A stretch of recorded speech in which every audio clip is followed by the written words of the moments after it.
Bonjour, je me nomme Louis Deval et je suis étudiant en Bac+4 Management de la stratégie commerciale en spécialité achat et supply chain à l'Hydrac Business School de Bordeaux.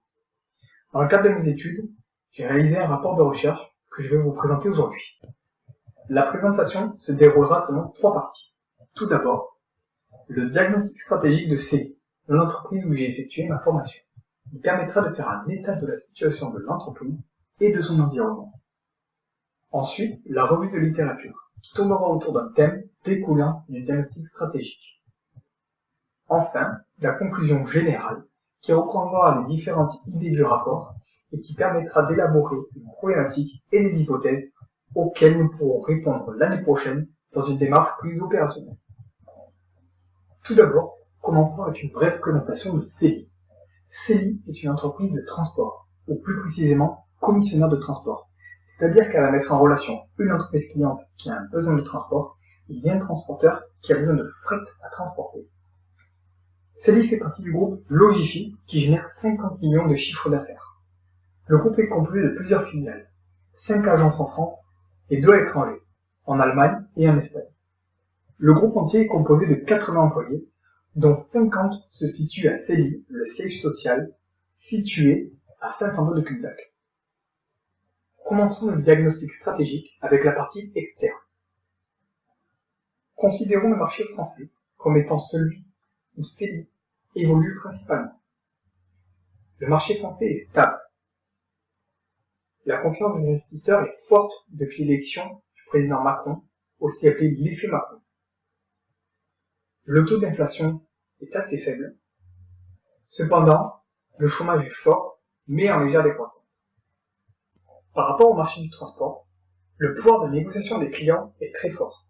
En effet, il y a beaucoup de transporteurs sur le marché. Du coup, les clients vont pouvoir faire jouer la concurrence et baisser les prix. De plus, les transporteurs de pays de l'Est vont venir casser les prix et renforcer ce pouvoir de négociation des clients. Concernant le pouvoir de négociation des fournisseurs, il est régi par le même problème. Il y a beaucoup de concurrents. De plus, le marché des transporteurs est constitué à 97% d'entreprises de moins de 50 salariés. Leur poids est donc faible dans le rapport de force au niveau des négociations. Il n'y a aucun produit de substitution au transport routier de vrac. Nous pourrions penser au transport fluvial, cependant celui-ci est limité à certains axes. Enfin, le marché est très facile à pénétrer. Les investissements sont faibles. Il suffit d'un ordinateur, d'un téléphone et de quelques contacts pour pouvoir s'installer en tant qu'affréteur ou commissionnaire de transport. Passons maintenant à la partie du diagnostic stratégique interne. Ce diagnostic nous a permis d'identifier les différentes compétences clés ainsi que les principaux points faibles de l'entreprise.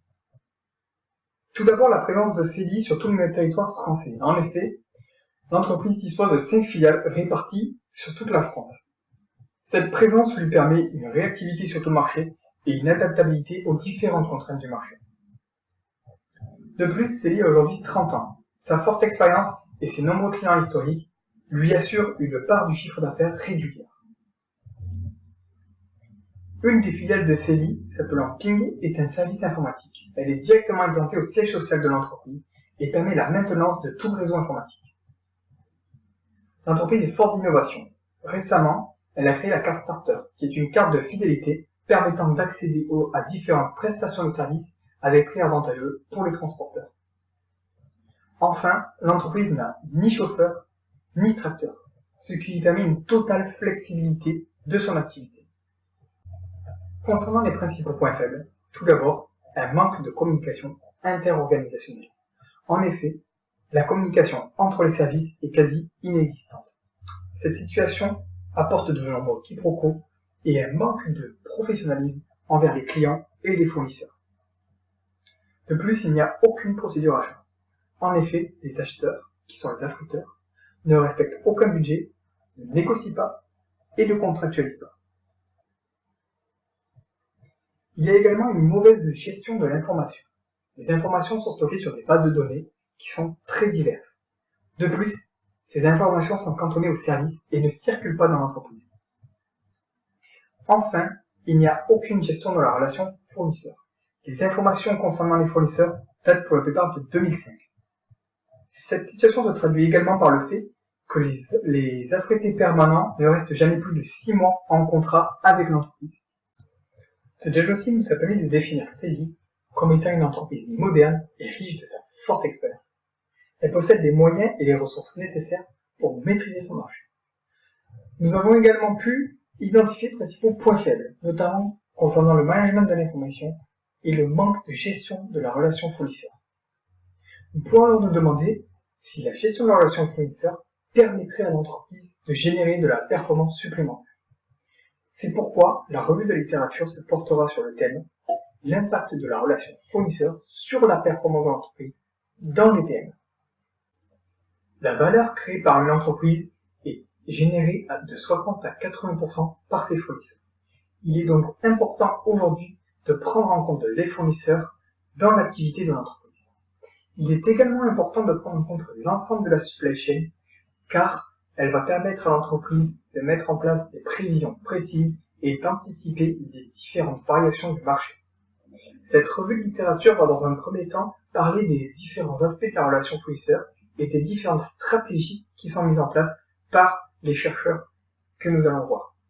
Elle va également dans un deuxième temps porter sur la supply chain avec une vision plus globale des différents acteurs du marché et les différentes influences qu'elle va avoir sur la performance de l'entreprise. Nous allons commencer la revue de littérature en abordant les différents aspects de la relation fournisseur. Tout d'abord, selon mes recherches, la gestion de la relation fournisseur dépend de plusieurs variables. En effet, en fonction du marché, du produit ou service délivré et du nombre de fournisseurs, le rapport de force va changer entre le client et le fournisseur. Dans le cas où le fournisseur délivre un produit hautement technologique ou stratégique pour son client, le rapport de force va être à l'avantage du fournisseur. Cependant, lorsque le client a le choix entre de très nombreux fournisseurs, le rapport de force va être inversé.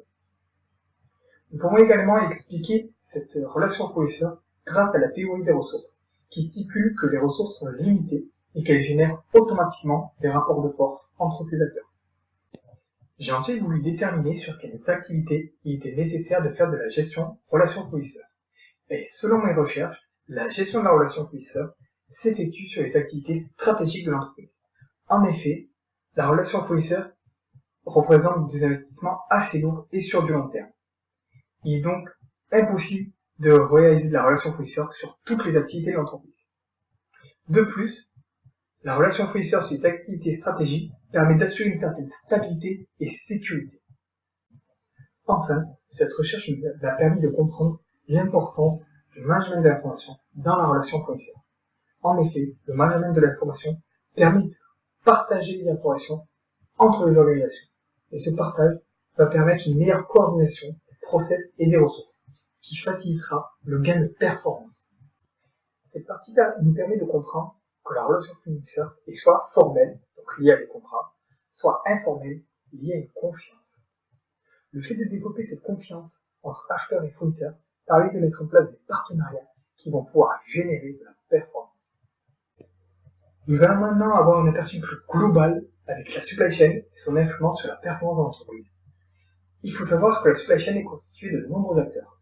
En effet, selon les auteurs, la supply chain démarre du premier fournisseur, donc matière première, et va jusqu'à la délivrance du produit fini au consommateur final. C'est l'étude de tous les acteurs qui composent la supply chain qui va permettre à l'entreprise de mettre en place des prévisions précises et de s'adapter aux différentes variations du marché. Le management de la supply chain va permettre d'influencer différentes variables. En effet, d'après une étude, les entreprises françaises ont cherché à travers un management de la supply chain d'influencer principalement le prix, la qualité et les délais de livraison. Paradoxalement, les entreprises françaises n'incluent pas les autres acteurs de la supply chain dans leur démarche de gestion de supply chain. En effet, ils préfèrent améliorer et faire de la performance avec une gestion de leur ERP, de leur gestion de stock et autres procédures internes à l'entreprise. Afin de faire le lien entre la relation fournisseur et la gestion de la supply chain, j'ai décidé de porter mes recherches sur l'entreprise étendue. En effet, l'entreprise étendue est le fait de créer un réseau en incorporant et en assimilant certaines parties de la supply chain avec l'entreprise. En effet, elle peut se faire avec la partie aval de la supply chain, considérant les clients, incorporer le client dans l'entreprise afin de développer des produits au plus proche des besoins du client, ou sinon avec la partie amont avec les fournisseurs, en mutualisant des sous-fournisseurs au même pôle industriel ou en incorporant directement un fournisseur dans l'entreprise. Évidemment, dans le cadre de la relation fournisseur, nous allons nous intéresser à la partie amont de la supply chain. Prenons le cas de l'Airbus A380. La production de l'Airbus A380 est divisée en plusieurs sites de fournisseurs. Chaque site va avoir une pièce de l'avion à produire et va pouvoir se spécialiser.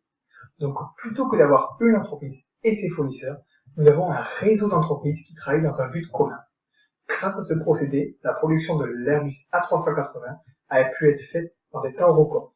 De plus, le partage des connaissances et des informations se faisait à travers le transfert des ingénieurs à travers tous les sites de production.